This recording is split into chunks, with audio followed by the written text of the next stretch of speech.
Hey everyone, it's Kenton Becker, American Pacific Mortgage. I'm here again with another weekly video update for you. This week's video tip is going to be a two-part video tip talking about some mistakes that new home buyers make. A lot of times it's new home buyers, whether that's returning home buyers back into the market when they haven't purchased a home in quite a few years, or even first-time home buyers that are just getting started with their first purchase. I'm going to talk about 6 mistakes that many of these buyers make, and I'm going to break this up into 2 different parts. So this week's tip is going to be the first 3. Next week's tip is going to be the last 3. The first mistake that I see a lot of home buyers make is that they don't select the right loan officer. What I mean by this is there are different types of loan officers out there. There are loan officers that work for banks or credit unions. Then there's loan officers that work for brokers or mortgage lenders. And generally, you will have a different experience working with a loan officer for a bank versus a mortgage lender or loan officer that works for a broker. The main reason for this is loan officers that work for a bank generally are only going to be available to take that initial application. They might spend the first 30 minutes or hour with you going through your application, discussing options, discussing details, but after the application is completed, your file is going to be sent to a different department. It might be sent to a processor. It might be sent to a junior loan officer, maybe a loan officer assistant, and ultimately the underwriter, and then on to closing. And so even if you have a great relationship with that initial loan officer and really enjoy working with them, you probably won't interact with them at all throughout the transaction. Compared to a loan officer that is a mortgage lender or works for a broker, those loan officers are structured a little different. They're going to help you with the application and help go through options and discuss programs with you, but they're also going to be there to collect documents from you, help you through underwriting, and ultimately even be there for your closing as well.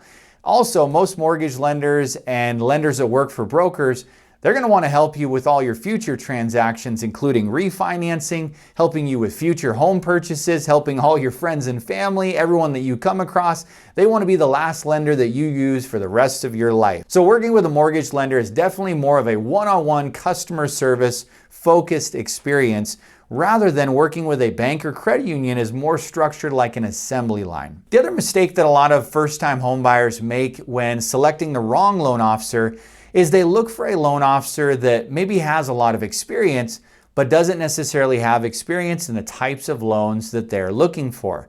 For example, if you're looking for down payment assistance, you need to work with a loan officer that specializes in down payment assistance. Or if you're looking for VA loans, USDA, reverse mortgages, whatever it is, make sure you work with a loan officer that actually specializes in that type of loan. One way that you can ask this question up front is just to ask the loan officer simply, how many clients did you help last year with this type of loan? So now we're reaching the end of the year. It's now October. This is a great way to ask the question. This requires a very specific answer. It's not just asking a general question of how long have they been a loan officer. It's getting to the specifics of, do they specialize in that type of loan? Now, another mistake that we also see a lot of home buyers make is also not selecting the right realtor or real estate agent. And mainly this has to do with the area that realtor specializes in. Just like loan officers can specialize in certain types of programs, with real estate agents, a lot of times they will specialize in certain areas. They've worked in that area for a long time. They understand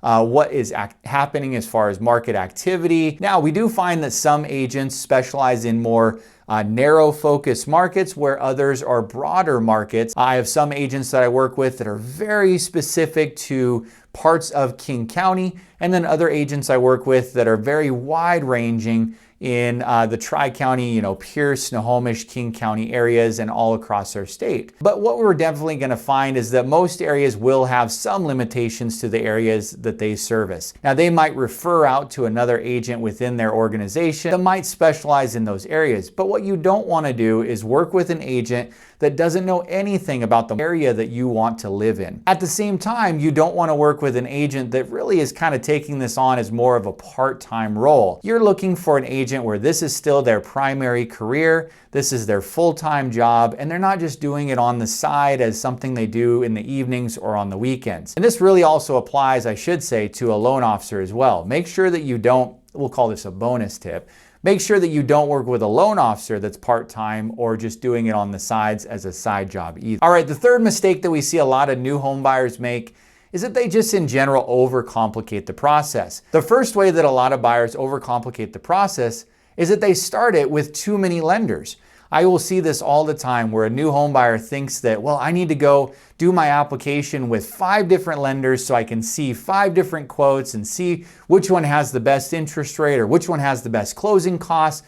At the end of the day, all they're doing is completing 5 different applications, 5 sets of documents, trying to review through 5 approvals, and it gets way too complicated. They usually get frustrated in the process, and they still just go back and settle with the first loan officer they talked with anyway. So we don't want to have you do that. Yes, it's okay to shop around, but I don't recommend going through the pre-approval process with multiple lenders. Instead, what I recommend is maybe starting with your preferred lender choice, whichever lender you feel the most confident or comfortable with. Start with them, go through the pre-approval process, complete everything, get your estimate, get your numbers, everything completed, and then if you want to shop or you want to compare options, then you can take that estimate to other lenders and see if it's something they can match or beat. Now you're only doing the pre-approval process with one option, so you're not overcomplicating things or making it harder on yourself. In terms of the actual steps to get pre-approved, we want to keep this as simple as possible. And really, it boils down to 2 steps.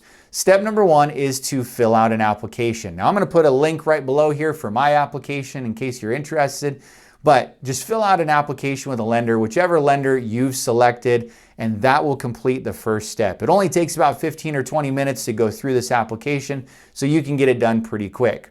And step number 2 is to provide your financial items. I'm going to put a list on the screen right here of the basic financial items you need. They include things like tax returns, W-2s, pay stubs, and bank statements.